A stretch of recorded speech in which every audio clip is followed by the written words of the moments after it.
BJP के पूर्व विधायक और फायर ब्रांड नेता संगीत सोम ने फिर से विवादित बयान दिया है। संगीत सोम का यह कहना है कि एक वर्ग की विशेष जनसंख्या जो है वो तेजी से बढ़ रही है। आने वाले वक्त में जिन शास्त्रों की पूजा कर रहे हैं कहीं उन्हें उठाने की नौबत ना आ जाए। जैसे कि आबादी बढ़ रही है, आतंकवाद बढ़ रहा है, समाज को शस्त्र उठाना पड़ेगा, ये कह रहे हैं संगीत सोम। वही क्रिकेटर मोहम्मद शमी ने दशहरे पर जब बधाई के लिए ट्वीट किया तो ट्रोलर्स ने उन्हें धमकी देना शुरू कर दिया। इतना ही नहीं, फतवा जारी करने तक की मांग करने लगे। तो सवाल यही कि शमी ने दी दशहरे की बधाई तो बात फतवे पर आई। दशहरे पर असहिष्णुता का गीत, इसी पर करेंगे डिबेट, लेकिन सबसे पहले ये रिपोर्ट देखिए। सोम का भड़काऊ संगीत। कई वक्ताओं ने कहा कि भाई हमारी जनसंख्या घटती जा रही है और आपने चिंता घटती हुई जनसंख्या की तो करनी साहब, लेकिन जितनी बढ़ रही है चिंता उसकी करने की जरूरत है। बढ़ किसकी रही है? अरे बढ़ किसकी रही है देखिए, इसीलिए शस्त्र पूजन हुआ है साहब। हो सकता है अनिल भाई आने वाले टाइम में फिर इन शस्त्रों की जरूरत हमें ही पड़ेगी। फिर क्या हमें शस्त्रों की जरूरत पड़ेगी? जब बिल्कुल आतंक हो जाएगा फिर से हमें इन शस्त्रों की जरूरत पड़ेगी और फिर से लड़ाई हमें लड़नी पड़ेगी दोस्तों। आबादी और आतंकवाद, फिर वर्ग विशेष की बात। क्षत्रिय समाज हमेशा अबला की रक्षा के लिए खड़ा हुआ है, समाज की रक्षा के लिए खड़ा हुआ है और देश की सुरक्षा के लिए खड़ा हुआ है। सांप्रदायिकता के लिए राजपूत समाज कभी ना खड़ा हुआ था, न खड़ा हुआ है, न खड़ा होगा। अब देखना ये होगा कि योगी जी का बुलडोजर जो शरजील इस्लाम के पेट्रोल पंप पे तो इस तरीके के बयान के बाद चल जाता है, संगीत सोम के घर पे भी बुलडोजर चलता है या नहीं चलता। मोहम्मद शमी के ट्वीट पर कट्टरपंथी क्यों भड़के? जो शमी भाई ने किया है वो बिल्कुल ठीक किया है। जो शमी भाई के फैन है सभी जो है जाति के लोग हैं, हिंदू भी हैं, मुस्लिम भी हैं, तो बधाई देना सभी के लिए अच्छी बात होती है। उन्होंने भी अपने हिसाब से सही किया है। जो लोग जैसा सोच रखते हैं वैसे ही अपनी राय देते हैं। इसमें उन्होंने जो सोच रख के अपना राय दी वो अच्छी थी और बेहतर थी, लेकिन गलत लोग गलत ही सोच बनाते हैं। कट्टरपंथियों के निशाने पर क्यों क्रिकेटर शमी? अगर कोई कट्टरपंथी तत्व इस प्रकार की कोई आपत्ति इस पर जता रहे तो निश्चित तौर पर ऐसे कट्टरपंथी तत्वों को जनता समाज खारिज करने का काम करेगी, और अगर वो इस पर कोई कानून हाथ में लेने का काम करेंगे तो निश्चित तौर पर कानून कठोरता से पेश आएगा।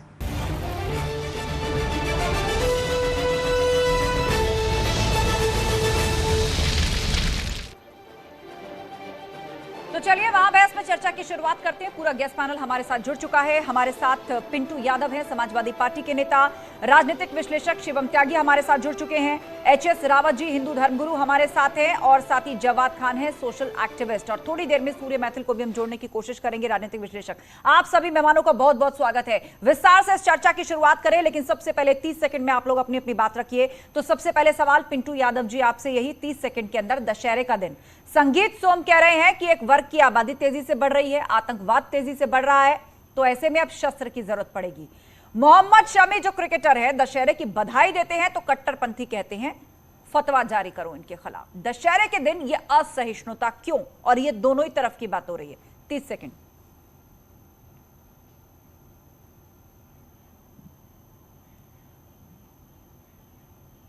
पिंटू यादव आपको आवाज मिल रही है हमारी? चलिए फिलहाल वो कनेक्ट नहीं हो पा रहे हैं, आगे उनको जोड़ेंगे, लेकिन यही सवाल शिवम त्यागी आपके लिए, 30 सेकंड में आपके ओपनिंग रिमार्क्स। देखिए, मुझे लगता है कि कट्टरवाद कहीं भी हो इस देश में उसकी आवश्यकता नहीं है, और कम से कम इस देश में, इस हिंदुस्तान में इसकी कोई जगह नहीं है। और मुझे लगता है किसी भी जाति धर्म संप्रदाय से अगर कोई भी इस तरह की बातें करता है तो अपने आप में ये गलत है। जहाँ तक बात शमी को लेकर है, मैं सिर्फ इतना कहना चाहूँगा कि अगर अब बधाइयाँ देने पर भी अगर फतवे होने लगेंगे तो फिर तो ये हिंदू मुस्लिम एकता का ढोंग और ड्रामा इस देश को नहीं करना चाहिए। और जहाँ तक बात संगीत सोम की है, उनको लेकर सिर्फ मैं इतना कहना चाहता हूँ, एक चीज़ जो इसमें है, मुझे लगता है शास्त्र के साथ शस्त्र होना कोई बुराई नहीं है, लेकिन आप ये अपने डिफेंस के लिए रख सकते हैं, किसी भी चीज के लिए रख सकते हैं, किसी पर हमला करने के लिए नहीं। फिलहाल समय पूरा, लौटेंगे आगे आपके पास। एचएस रावत जी हमारे साथ है, हिंदू धर्मगुरु। आपसे जानना चाहेंगे रावत जी 30 सेकंड के अंदर कि आप इसे किस तरह देखते हैं। मोहम्मद शमी, उन्होंने दशहरे की बधाई दी, कट्टरपंथियों के निशाने पर आ गए। संगीत सोम कह रहे हैं कि शास्त्र के साथ अब शस्त्र की जरूरत पड़ेगी क्योंकि आतंकवाद बढ़ रहा है और एक वर्ग की आबादी भी बढ़ रही है। तो आतंक और आबादी का क्या कनेक्शन है? देखिए, आस्था जी बिल्कुल ठीक है। आज तक अगर 1400 वर्ष का इतिहास देखा जाए हिंदुस्तान का भी और पूरे विश्व की अगर भौगोलिक स्थिति देखी जाए तो कहीं ना कहीं एक वर्ग ने दूसरे धर्म के लोगों को बहुत ज्यादा सताया और बहुत ज्यादा उनको टॉर्चर किया और बहुत ज्यादा धर्म परिवर्तन हुए।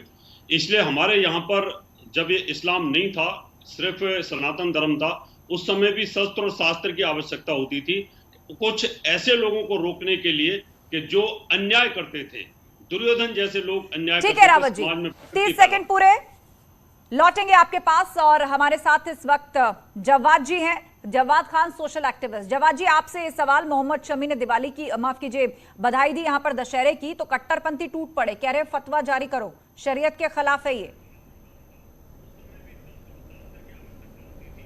देखिए, अभी मैं खुद जो हूँ, हमारे यहाँ जो है होली दिवाली पे सब जो एक दूसरे को जो है वो शुभकामनाएं देते हैं, और हमारा जो कल्चर है वो बड़ा खूबसूरत कल्चर है एक दूसरे के यहाँ। चाहे ईद पे हमारे यहाँ लोग आते हों, चाहे हम होली पे जाते हों, चाहे दिवाली पे जाते हैं, तो पूरे हिंदुस्तान को, मेरी तरफ से पूरे हिंदुस्तान को बहुत बहुत मुबारकबाद हो। अब मैं कट्टरपंथियों के निशाने पे आता हूँ या नहीं आता हूँ, मुझे इनसे मतलब नहीं।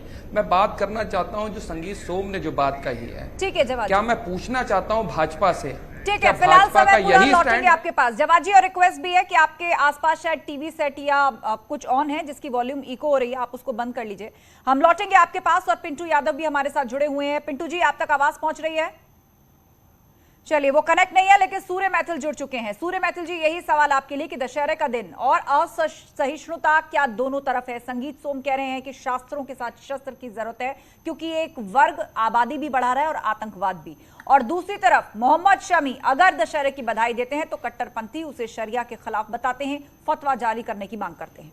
धन्यवाद आस्था जी, पहले आपको और आपके सभी दर्शकों को भारत माता की जय, वंदे मातरम। देखिए आस्था जी, मैं तो ऐसा मानता हूं कि हमारे जो परंपराएं हैं, हमारी संस्कृति है, उसमें शस्त्र के साथ शास्त्र जो है वो अनिवार्य है। आप हमारे किसी भी देवी देवता को देख लीजिए, यदि वो आशीर्वाद स्वरूप हाथ उठाएगा तो साथ ही साथ दूसरे हाथ में उनके शस्त्र भी होगा। और मैं ऐसा मानता हूं हिंदू समाज तो इतना सहिष्णु है कि वो शस्त्र धारण करने के बावजूद भी अपनी आत्मरक्षा नहीं कर पाया। आप देख लीजिए कश्मीर का मामला, आप देख लीजिए मोपला, आप देख लीजिए डायरेक्ट एक्शन डे, आप देख लीजिए कलकत्ता राइट्स, आप देख लीजिए मौजपुर, आप देख लीजिए गोधरा। ठीक है सूर्य मैथिल जी, 30 सेकंड पूरे। हिंदू है वो सहिष्णु रहा है। ठीक है, फिलहाल समय पूरा, रुक करेंगे पिंटू यादव का। पिंटू जी, आवाज पहुंच रही है ना अब तक? अब साफ जी, आवाज आ रही है? जी, पिंटू यादव जी, आपसे भी यही सवाल, 30 सेकंड में आपका रिएक्शन सबसे पहले जानेंगे कि इस बात को आप क्या कहेंगे। गलत अगर संगीत सोम का बयान है तो फिर मोहम्मद शमी ने अगर दशहरे की बधाई दी तो वो कट्टरपंथियों के निशाने पर क्यों? देखिए, भारतीय जनता पार्टी के शुरू से राजनीति रही है मुस्लिम और हिंदुओं में बांटना, और उसी का एक पर्याय है संगीत सोम जी, जो 2000 लगभग 9 वर्ष पूर्व मुजफ्फरनगर दंगे में इनका नाम आया था। तो आप समझ सकते हैं कितने बड़े धर्मनिरपेक्ष व्यक्ति हैं ये लोग। ये लोग पूरी तरह से हिंदू मुस्लिम को लड़ाने का कार्य करते हैं। रही बात मोहम्मद शमी जी की, मोहम्मद शमी जी ने बधाई दी, विजयादशमी की बधाई दी, बहुत अच्छी बात है, लेकिन ऐसे बहुत से लोग जो भाजपा के लिए काम कर रहे हैं, जो उनका विरोध कर रहे हैं, वो सीधे भाजपा को, ठीक है, पूरी 30 सेकंड पूरे। तो आपका ये कहना है कि ये सब कुछ भाजपा के इशारे पर हो रहा है, भाजपा जानबूझकर ऐसा कर रही है, नफरत फैला रही है, राजनीति कर रही है। और चलिए डिबेट को अब विस्तार से शुरुआत करते हैं। और शिवम त्यागी, आप ये कह रहे थे, आप ही ने इस पॉइंट को सबसे पहले उठाया कि शास्त्रों के साथ शस्त्र रखने में कोई बुराई नहीं है, लेकिन कुछ लोग इस चीज का मतलब ऐसे भी निकालेंगे कि आप किस कल्चर को प्रमोट करने की कोशिश कर रहे हैं। आप हथियार रखने की बात कह रहे हैं, घर घर हथियार होंगे, इसकी जरूरत क्यों पड़ेगी देश को? मैं उस कल्चर को प्रमोट करने की कोशिश कर रहा हूं जिस कल्चर में माँ दुर्गा के हाथ में फरसा है। मैं उस कल्चर को प्रमोट करने की कोशिश कर रहा हूं जिसमें भगवान शिव के हाथ में त्रिशूल है। मैं उस कल्चर को प्रमोट करने की कोशिश कर रहा हूं जहां पर मेरे एक भगवान के हाथ में चक्र है। अगर ये कल्चर गलत है, परशुराम के हाथ में भाला है, अगर ये कल्चर गलत है तो माफ कीजिए, मैं इसी कल्चर से आता हूं, मेरा गलत ही सही। लेकिन मैं इतना जरूर कहता हूं इसके साथ कि अगर शस्त्र हाथ में है तो ये शक्ति का प्रतीक हो सकते हैं, ये ताकत का प्रतीक हो सकते हैं, लेकिन इसका ये बिल्कुल मतलब नहीं है कि किसी को भी, गरीब को, किसी दूसरे जाति धर्म संप्रदाय को, हमें उसको इस्तेमाल करने की आवश्यकता है। बिल्कुल नहीं है ऐसा। मेरा अपना मानना है शस्त्र और शास्त्र दोनों आपके पास होने चाहिए, कहीं कोई दो राय नहीं है, लेकिन किसी की मदद के लिए, अपने बचाव के लिए किसी पर हमला करने की आवश्यकता नहीं है। ताकत है तो उसका मतलब दिखाना नहीं होता, उसका मतलब होता है कि सृजन के कार्य में आप उसको लगाएं, किसी की बेहतरी में उसको लगाएं। तो बस इतनी सी बात है। जहां तक बात शस्त्र को लेकर है, इसमें कोई गलत बात नहीं है, शस्त्र होना ही चाहिए। और जवाद खान को लेकर आना चाहूंगी मैं इसी पॉइंट पर। जवाद खान, आपने कहा कि आप संगीत सोम पर खास तौर पर अपनी बात रखना चाहते हैं, तो यहां पर ये कहा जा रहा है कि शास्त्र और शस्त्र साथ चल सकते हैं, बशर्ते उनका इस्तेमाल सही दिशा में हो, सकारात्मकता के लिए हो, आत्मरक्षा के लिए। ना भाई देखिए, आस्था, पहले तो मेरा नाम जव्वाद खान नहीं है, सैयद जव्वाद है, तो उसको प्लीज करेक्ट करवाइए। दूसरी बात, मैं आ रहा हूं, संगीत सोम साहब ने जो बात करी है, मैं पूछना चाहता हूं, आज भारतीय जनता पार्टी का चाल चरित्र और चेहरा यही है, आप इनके एक बयान क्यों चला रहे हैं? इनके और पुराने बयान भी चलाइए। देखिए कितने सजे हुए, कितने अच्छे जो है बयान देते हैं, कितना आपसी भाईचारा बढ़ाने की बात करते हैं, एक संवैधानिक पोस्ट पे रहे हुए हैं संगीत सोम। और ये भारतीय जनता पार्टी के बड़े जो शीर्ष नेतृत्व है, उनसे भी सवाल करने की जरूरत है, चाहे वो नुपुर शर्मा हो गई, नवीन जिंदल हो गए, उसके बाद संगीत सोम हो गए, साक्षी महाराज हो गए, साध्वी प्रज्ञा ठाकुर हैं, तमाम लोग हैं जो ऐसे बयानबाजी करते रहते हैं। तो ये आपसी भाईचारा स्वार्थ बढ़ाने वाला है या देश के अंदर नफरत बढ़ाने वाला है? गृह मंत्री साहब जो हैं वो शायद जम्मू कश्मीर के दौरे पर थे, अजान की आवाज हो जाती, मैं बड़ा सम्मान करता हूं कि वो खामोश हो जाते हैं। दूसरी तरफ वो बात कर रहे हैं कि शस्त्र उठाने की, आबादी बढ़ रही, आतंकवाद बढ़ रहा है, हरियाली बढ़ रही है, उसको कम करने की जरूरत है। देश में आतंकवाद नहीं होना चाहिए, यही तो इस पर कोई एतराज हो सकता है क्या? सुनिए, आबादी बढ़ रही है, क्या यह हकीकत नहीं है? आतंकी घटनाएं ना हो, कहां आतंक पनप रहा है, किसकी छत्र छाया में पनप रहा है, क्या उस पर बात नहीं होनी चाहिए? और हाँ, मोहम्मद शमी पर भी बोलिए। कितना है हिंदुस्तान का TFR रेट, कितना है? सुनिए, हिंदुस्तान का TFR रेट कितना है? अभी आप देख लीजिए, जाके उठाइए कितना हुआ हिंदुस्तान का TFR रेट। जो रूरल एरिया है उसके अंदर देख लीजिए, और उसके बाद जो सिटीज हैं उनके अंदर उठा के देखिए। असल में तालीम से कोई लेना देना नहीं, ये आस्था की बुनियाद के ऊपर अपना जो मानसिकता बनाई हुई है, ये उसी पे चलना चाहते हैं। ऐसी ही बातों से देश को ये फायदा होगा। इससे तो इकोनॉमी 5 ट्रिलियन क्या 10 ट्रिलियन पहुंच जाएगी। यही तो भाजपा का एजेंडा है, यही भाजपा का स्टैंड है। हमेशा ऐसे ही बयान करते हैं ना। आज सवाल दे रहे हैं जवाद जी, और कह रहे हैं कि रूरल अर्बन, और ये सिर्फ शिक्षा की बात है, ये सिर्फ मानसिकता की बात है। ठीक है, 10 सेकंड खत्म कीजिए। सूर्य इनको चुप कराएं। सुनिए, अभी जब मोहन भागवत साहब भाईचारे की बात करते हैं, जब मोहन भागवत साहब कुछ ऐसा बयान देते हैं जिसमें देश के अंदर माहौल को एक अच्छी और खूबसूरत ढंग है, तब ये नफरती चिंटू खड़े होकर के उनके बयान की धज्जियां उड़ा करके फेंक देते हैं। तो मतलब मोहम्मद शमी के ट्वीट पर जो फतवे की मांग कर रहे हैं नफरती चिंटू, आप उनको कह रहे हैं जवाद जी, क्लियर करिए। सुनिए, मोहम्मद शमी ने दशहरे की बधाई दी, बहुत सारे कट्टरपंथी कह रहे फतवा जारी करो, क्या आप ये कहना चाह रहे हैं कि वो नफरती चिंटू है? मैं सुन लीजिए, हाँ, किसके लिए उपयोग किया आपने? मैं सुन लीजिए, मैं कह रहा हूं मोहम्मद शमी साहब को, देखिए हम एक सेकुलर मुल्क में रहते हैं, और मोहम्मद शमी ने जो बधाई दी है, मैं उनकी बात में बधाई आगे देता हूं लोगों को, पूरे हिंदुस्तान को। अब मेरे खिलाफ अगर फतवा आ जाएगा तो मैं नहीं डरता ऐसे फतवे से, मैं कट्टरवाद के खिलाफ हूं। तो आप मान रहे हैं कि ऐसे लोग नफरती चिंटू हैं, ये उन्हीं के लिए उपयोग किया था ना आपने? अरे बस भैया, यहाँ भी जिहाद चलाओगे? भारतीय जनता पार्टी के नफरती चिंटू है। अरे देखिए, बात वही अरे हुई, बस हो गया, सत्तर साल से याद पड़ी हुई है तुम्हारे को, सिर्फ बोलना ही आता है। तो मोहम्मद शमी के ट्वीट पर दशहरे की बधाई देने आस्था जी, इनको बोलिए इनकी आवाज डाउन कराइए, दंगा कर रहे हैं यहाँ पर, दंगाई टीवी के ऊपर शुरू कर दिया इन्होंने। अपनी पसंद के अनुसार संज्ञा दे देने से काम नहीं चलेगा। सूर्य मैथिल, देखिए आस्था जी, मुझे ना ठीक है जवाब जी, शांत हो जाइए, जवाब दे लीजिए। मेरी आवाज 4 लाइनें याद आ रही हैं। ठीक है, शांत हो जाइए, बात आ रही है आपकी, बदलते हैं फिर आएंगे आपके पास सूर्य मैथिल। रह के बदलते हैं दिन रात नए चोले, ऊपर अंदर से बड़े जालिम और ऊपर से बड़े भोले। ये यहाँ पर भाईचारे की बात कर रहे हैं, गंगा जमुनी तहजीब की बात कर रहे हैं, ये सद्भाव की बात कर रहे हैं।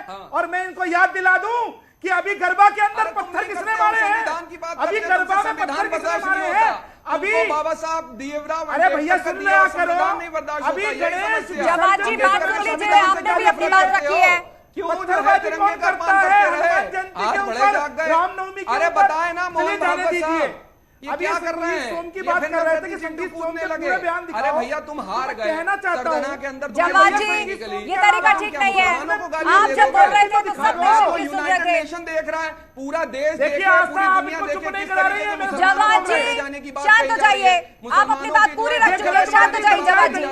लेकिन यहाँ पर ऐसा नहीं होता है, इस शो पर ऐसे नहीं होता है, ऐसी लड़ाइयाँ नहीं होती है, एक एक करके सबको मौका मिलता है बात पूरी करने का। ये लिंचिंग कर देंगे हमारी, इनको एक्सपर्टीज। अरे आप हिंदुस्तान में चिंता मत करिए, देश देख रहा है, चिंता मत करिए, तुम डिबेट की लिंचिंग कर रहे हो। शांत हो जाइए, सिस्टम पर विश्वास रखिए, सिस्टम पर विश्वास रखिए। अरे लिंचिंग कर दोगे तुम? नहीं आप चिंता मत करिए जवाद जी। आप अरे ये नहीं रखते, ये देखिए बोलने भी नहीं दे रहे भैया, ये बोलने नहीं देंगे, ये दंगाई सिर्फ पत्थर मारेंगे, ये सिर्फ हमला करेंगे, ये बोलने भी नहीं देंगे। बोलिए सूर्य मैथिल। देखिए मैंने एक बात और बताई, ये डेटा की बात करे थे TFR रेट की, तो मैं इनसे पूछना चाहता हूं, हम तो हमारे 70 और सबके हाथ में ईंट पत्थर, जिस वर्ग से ये आते हैं, कितना इनकम टैक्स ये देश को देते हैं, इनके लोग कितना इनकम टैक्स इस देश के राजस्व में कितना जो है योगदान करते हैं, ये कोई योगदान नहीं करते, देव की सब्सिडी में पलते हैं, ये हम लोगों के द्वारा दिए गए टैक्स का यूटिलाइजेशन करते हैं, लेकिन ये इस देश के अंदर रोजगार रोजगार चिल्लाते हैं। माननीय मोहन भागवत जी ने भी अभी कहा था ना कि भैया रोजगार की जो सोच है उसको बदलना पड़ेगा, स्वरोजगार की बात करनी पड़ेगी। हमको चीन से टक्कर लेनी है तो हमारे यहाँ स्वरोजगार, हमारे युवा को उस तरफ जाना पड़ेगा, लेकिन नहीं ये इसी प्रकार की दंगाई वाली बातें करेंगे, इनका काम यही है। ठीक है, शांत हो जाइए सूर्य मैथिल जी। शिवम त्यागी, यहाँ पर जवाद जी की तरफ से दलील दी गई, वो यहाँ पर एक मिनट शांत, जिससे सवाल पूछूंगी वो बोलेगा, इस तरह कोई झगड़ा नहीं होगा यहाँ पर। अपनी अपनी बात रखिए आप सभी लोग, सम्मानित पैनलिस्ट हैं, रोज बहस करते हैं चैनल्स पर जाकर। शिवम त्यागी जी, यहाँ पर जवाद जी कह रहे हैं कि ये जो फर्टिलिटी रेट है इसमें क्यों मुसलमानों को घेरा जा रहा है। रूरल और अर्बन डेटा आप उठा करके देखिए, ये तो मानसिकता की बात है, ये शिक्षा की बात है, उसमें मुसलमान कहां से आ गए। आस्था जी एक चीज आप बड़ी क्लियरली समझिए, हाइपोथेटिकली मैं मान लेता हूं कि पॉपुलेशन कंट्रोल बिल आज सरकार ले आई और उसकी कंडीशंस कुछ ऐसी होंगी कि आज के बाद से आप 2 या 3 से ज्यादा बच्चे नहीं पैदा कर सकते। अगर आप करेंगे तो हो सकता है कि आपका वोटिंग राइट्स चला जाए, आपको सब्सिडीज ना मिले या आपको सरकारी नौकरी ना मिले। इस पूरे सर्कुलर में कहीं आपको हिंदू या मुसलमान कहीं दिखा क्या?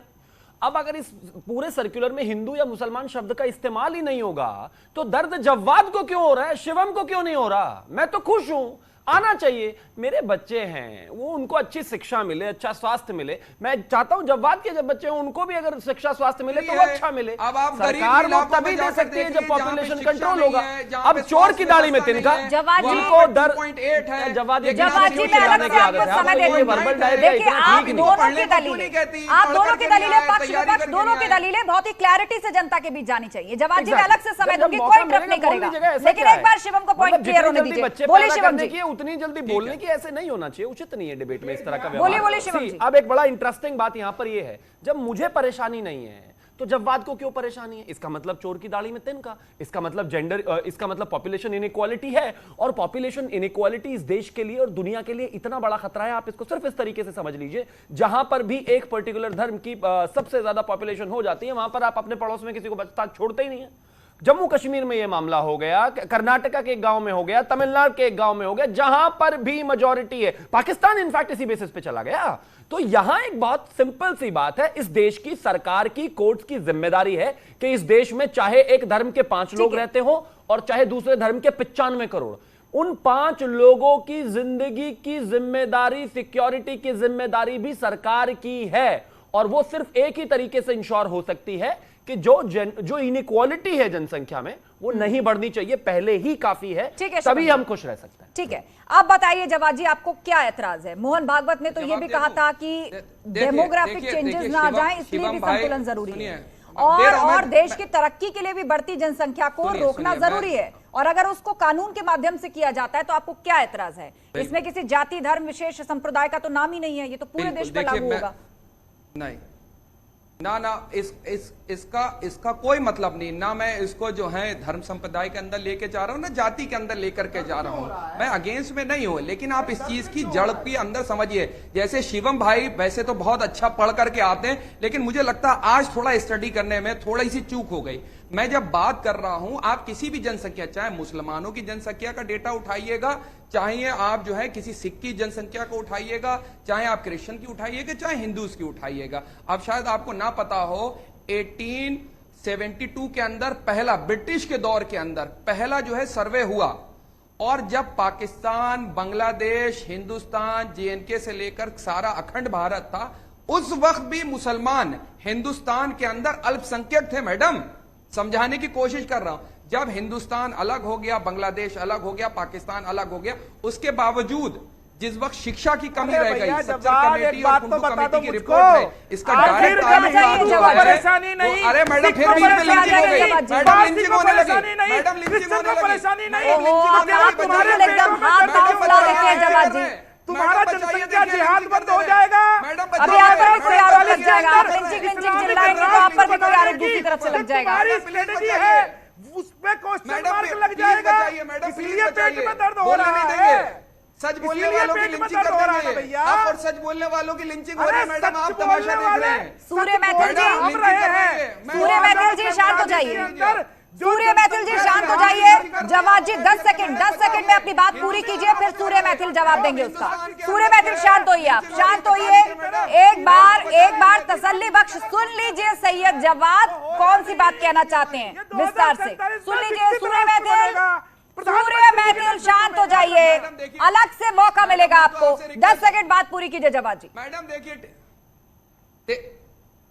देखिए मैडम, क्या है, देखिए टीवी के ऊपर भी लिंचिंग कर रहा है। मैं आपसे रिक्वेस्ट कर रहा था, मुझको बताइए, मेरी आवाज पहुंचनी चाहिए। अब आप डिजिटल विक्टिम बन जाएंगे, ब्रॉडकास्ट विक्टिम बन जाएंगे। बोलिए, पूरा समय मिल रहा है आपको, गवाइए मत समय, पॉइंट पर आइए। देखिए विक्टिम नहीं, मतलब ये मार रहे हैं सब एक तरफ है। मैं पॉइंट के ऊपर, जवाब जी पूरा समय मिल रहा है, चाहे तो गवा दीजिए, नहीं तो अपनी बात पूरी कर लीजिए। एचएस रावत जी भी इंतजार कर रहे हैं, आपको सुन रहे इतनी देर से। मैडम देखिए, जहां पर मुसलमानों की जहां पर पॉपुलेशन आप जाएंगे, जहां पर मुस्लिम बाहुल्य क्षेत्र है, वहां पे आप शिक्षा के स्तर देखिए, स्वास्थ्य का देखिए और अवेयरनेस का देखिए। ऑलरेडी देश के अंदर total TFR rate, total fertility rate 2.3% आ चुका। मुसलमानों की आबादी भी घटी है और हिंदुओं की भी आबादी घटी है। इसका डायरेक्ट ताल्लुकात एजुकेशन से है, स्वास्थ्य व्यवस्था से है। अगर जाकर देखेंगे, अब नया सर्वे आएगा, आप देख लीजिएगा किस तरीके से टीएफआर रेट और कम होगा। मैं आपको दावे के साथ कह रहा हूं, जहां पे एजुकेशन है, जहां पे शिक्षा बढ़िया है, जहां पर रोजगार बढ़िया है, जहां पे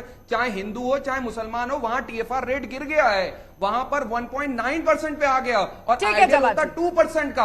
अभी थोड़ा समय हमें और दीजिएगा, आने वाले वक्त में मैडम ये सॉल्व हो जाएगा। इतनी बड़ी समस्या नहीं, आइडियल हम ऑलरेडी हो चुके हैं देश के अंदर, लेकिन मुसलमानों की जनसंख्या अपने आप कम हो जाएगी। एक राज्य, ठीक है, सूर्य मैथिल जवाब जी बात पूरी हो गई अब आपकी। सूर्य मैथिल को उसका जवाब देने दीजिए, फिर एचएस रावत बोले। सूर्य मैथिल देखिए, आस्था जी ये बड़ी लंबी चौड़ी बातें कर रहे थे, आगे आने वाले समय में ना ये सब सॉल्व हो जाएगा। बिल्कुल जिस प्रकार से बिहार के सीमांचल के अंदर इनकी आबादी बहुसंख्यक हो गई, तो वहां पे स्कूलों के ऊपर उर्दू में नाम लिखवा दिए, शुक्रवार की छुट्टी शुरू कर दी, वहां पर संडे छोड़ के।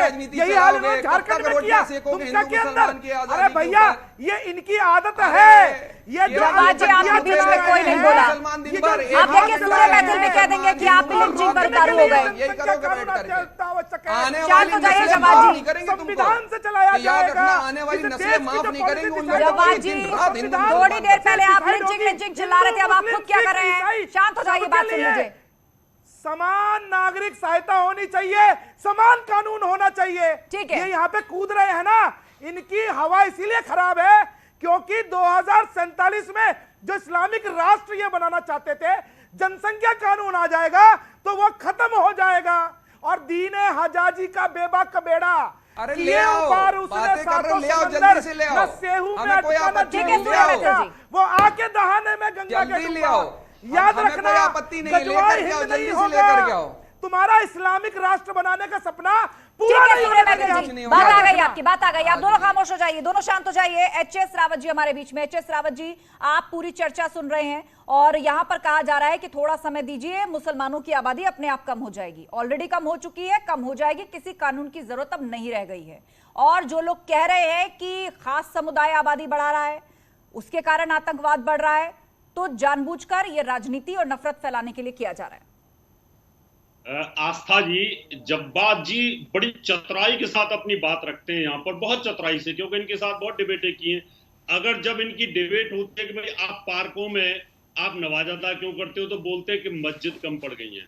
सड़क जाम क्यों करते हो, वहां नमाज अदा करते हो, तो बोलते हैं कि मस्जिदें कम पड़ गई हैं। जब तुम्हारी बात मस्जिदों की बात आती है, नमाज सड़क पे अदा करने की बात आती है, तो आपकी मस्जिद कम हो जाती है और उस समय आपकी आबादी बड़ी नजर आती है। जब टीएफआर की बात होती है तो बड़ी चतुराई के साथ बोलते हैं कि हमारा रेट जो है, फर्टिलिटी रेट कम हो रहा है। अगर कम हो रहा है तो आपको दिक्कत क्या है? जब हिंदू तैयार है तो मुसलमान को भी तैयार होना चाहिए। आपको दिक्कत क्या है कॉमन सिविल कोड आने में और जनसंख्या नियंत्रण कानून आने में? आप क्यों चिल्ला रहे हो, क्यों उसका विरोध करते हो? जब आपके पास में सड़क पे आप नमाज अदा करते हो, आप फुटपाथ पे नमाज अदा करते हो, पार्कों को आप घेरने पर लगे हुए हो, मस्जिद में आपके पास जगह नहीं, इतनी पॉपुलेशन आपने बढ़ा रखी है, फिर आप ये चतुराई से इतनी बातें रखने की जरूरत क्या है? आप सीधा सीधा जैसे हिंदू तैयार है, हम बहुत ज्यादा बेरोजगारी है, देश के अंदर बहुत ज्यादा महंगाई है। ये कब तक जाकर के टट्टुओं की तरह टीवी पर आकर के हम और आप बहस करते रहेंगे? देश की जो मुख्य समस्या है वो बेरोजगारी है, महंगाई है। पूछो ना लोगों से जो सैलरी कमाने वाले लोग हैं उनसे, बढ़ती आबादी कोई समस्या नहीं है। बढ़ती आबादी को ये सोचकर निश्चित हो जाएगा आने वाले समय में, अपने आप कंट्रोल हो जाएगी आने वाले समय में। बढ़ती आबादी कोई समस्या नहीं है। 25 मिनट की चर्चा के बाद बढ़ती आबादी के लिए आपके पास ये सॉल्यूशन है कि मैं कह रहा हूं आने वाले समय में कंट्रोल हो जाएगी। केरला के अंदर टीएफआर रेट ये सॉल्यूशन है आपके पास। केरला के अंदर टीएफआर रेट कितना है? आने वाले समय में तो ये 2050 केरला के अंदर टीएफआर रेट कितना है? बिहार के अंदर कितना? उत्तर प्रदेश के अंदर कितना? पंजाब के अंदर कितना है? शांत हो जाइए सूर्य मैत्री। शिवम त्यागी अलग अलग राज्यों का टीएफआर रेट बता रहे हैं और उसको शिक्षा से जोड़ रहे हैं जवाब, और कह रहे हैं जहाँ लिटरेसी रेट अच्छा है वहाँ आबादी अपने आप कम है। देखिए मुझे क्या लग रहा है, के सवाल से बच रहे हैं। मुझे क्या लग रहा है कि बस आज जवाब जो है सिर्फ 3 ही शब्द पढ़ के आए हैं, टीएफआर, इसके आगे कुछ नहीं पढ़ के आए।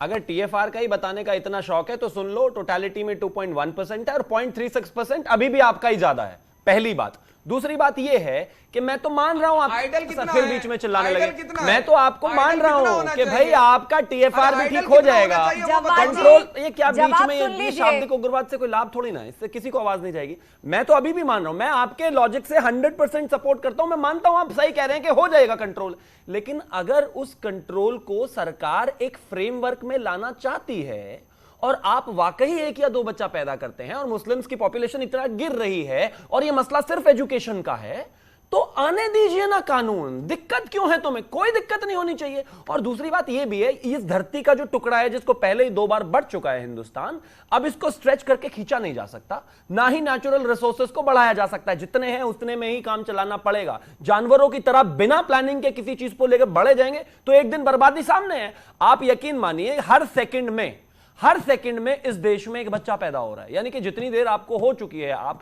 अगर उसको आप इंटू 60 करके देख ले तो इतने बच्चे तो इस डिबेट के दौरान पैदा हो गए। आप सड़क बनाते पहले हैं, सड़क बनाते बाद में भर पहले जाती है। आप सुबह से शाम तक निकलिए, एक हिल स्टेशन पे जहां एक देश का हिंदुस्तानी जाता था, पहले सीजन हुआ करते थे, अब चले जाइए, बुरा हाल है, क्योंकि हम इस पर काम नहीं कर रहे हैं। और जब देश के सारे जाति धर्म संप्रदाय इस पर मिलकर काम करने के लिए तैयार हैं, तो ये हर बात में मुस्लिम्स को क्यों परेशानी हो जाती है? कोई परेशानी नहीं होनी चाहिए भाई, मैं आपकी सारी बात मानता हूं, कोई पॉपुलेशन नहीं बढ़ रही मुस्लिम्स की, मैं तैयार हूं, मैं साथ हूं आपके। पिंटू यादव भी हमारे बीच में है, समाजवादी पार्टी के नेता पिंटू यादव। पिंटू यादव जी बताइए, जब इतनी बड़ी समस्या बढ़ती आबादी पर चर्चा चल रही है तो उसमें हिंदू मुसलमान जाति धर्म करने की क्या जरूरत है?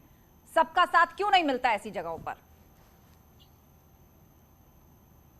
देखिए, भारतीय जनता पार्टी की सदैव राजनीति रही है पार्टी की आपस में तोड़ने लड़ाने की राजनीति। इस पर मैं सिर्फ एक बात कहना चाहता हूँ कि पॉपुलेशन जनसंख्या नियंत्रण जो कानून लाने की बात हो रही है, इससे भी बड़ी समस्याएं देश में मौजूद है। पिंटू जी, आपकी आवाज साफ नहीं आ पा रही है, माफ कीजिए, आपको रोकना होगा मुझे।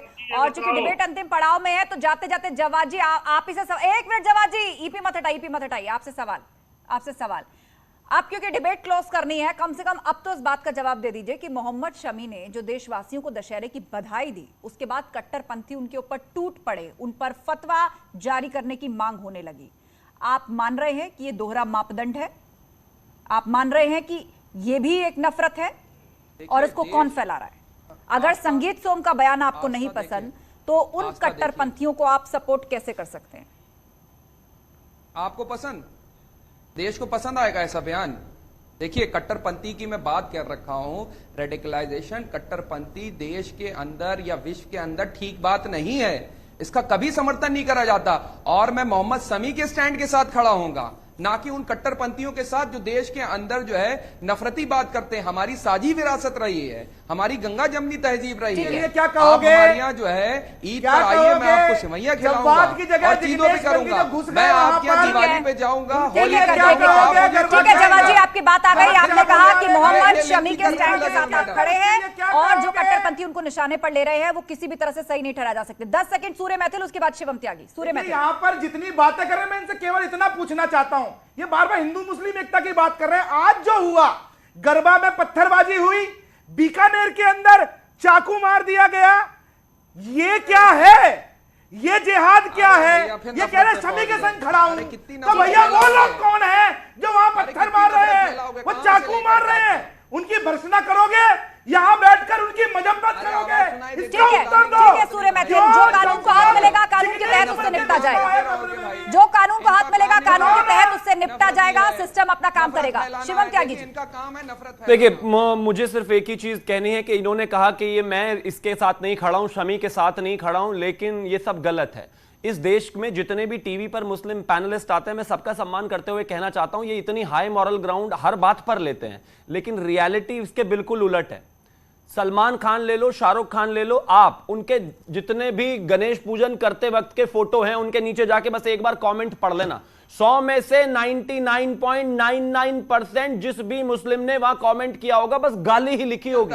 अभी पिछले दिनों AIMIM के जो नेता हैं वारिस पठान, उन्होंने गणेश चतुर्थी पर जो है विश कर दिया था, पलट के उनको माफी मांगनी पड़ी और वो ट्वीट डिलीट करना पड़ा। ये कैसी बातें करते हो भाई? ये दो ग्राउंड्स नहीं हो सकते ना। मैं कह रहा हूं देश संविधान से चलता है, देश संविधान से चलेगा, लेकिन थोड़ा भाईचारा है कि नहीं है? संविधान से तो क्या शमी ने जो बधाई दी थी वो संविधान में नहीं थी? संविधान में नहीं थी, बिल्कुल चलेगा। तो फिर चलेगा तो चल ही रहा है वो तो। ठीक है, देश संविधान से चलेगा, नियम कानून से चलेगा, और आपसी मतभेद, आपसी वाद विवाद अपनी जगह है, लेकिन देश में शांति रहे, उसकी सुरक्षा को कोई खतरा ना हो, वो आगे बढ़े, और देश के आगे बढ़ने में जो जो रुकावटें हैं उसके लिए सबको साथ आना होगा। आप सभी पैनलिस्ट का बहुत शुक्रिया इस चर्चा में शामिल होने के लिए। तो चर्चा यहाँ संगीत सोम के उस बयान को भी लेकर हुई जहां उन्होंने कहा कि अब शास्त्रों के साथ शस्त्र की जरूरत है, क्योंकि एक वर्ग की आबादी तेजी से बढ़ रही है। लोगों ने इस बयान का विरोध किया और कहा यह नफरत फैलाने वाला है। तो दूसरी तरफ मोहम्मद शमी, जो कि क्रिकेटर है, भारतीय टीम के तेज गेंदबाज, उन्होंने दशहरे की बधाई दी, तो यही कट्टरपंथी उनके ऊपर टूट पड़े और कहा कि इनके खिलाफ फतवा जारी किया जाए। तो कुल मिलाकर सवाल यही है कि यदि कट्टरपंथ है, यदि एक्सट्रीमिटी है, तो उसके लिए दो अलग अलग स्टैंड्स नहीं हो सकते। यदि वो गलत है तो गलत ये भी है। महाबहस में फिलहाल इतना ही, आगे आपको दिखाते हैं 15 सेकंड में दिन की हर बड़ी खबर।